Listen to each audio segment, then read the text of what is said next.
Book 2. Canto 3. Dasaratha's Precepts. The father, as the son came nigh, gazed with an ever thirstier eye. Sumantra helped the prince alight from the good chariot passing bright, and as to meet his sire he went followed behind him reverent. Then Rama clomb, the king to seek that terrace like Kailasa's peak, and reached the presence of the king, Sumantra closely following. Before his father's face he came, raised suppliant hands and named his name, and bowing lowly as is meet paid reverence to the monarch's feet.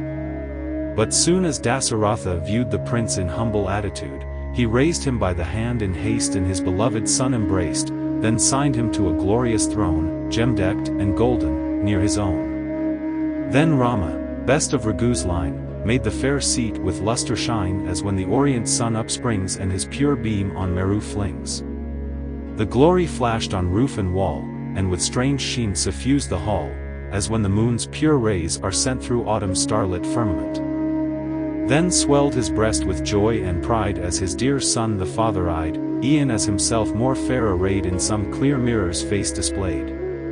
The aged monarch gazed awhile, then thus addressed him with a smile, as Kasyap, whom the worlds revere, speaks for the Lord of gods to hear, O thou of all my sons most dear, in virtue best, thy father's peer, child of my consort first in place, mine equal in her pride of race, because the people's hearts are bound to thee by graces in thee found, be thou in Pushia's favoring hour made partner of my royal power.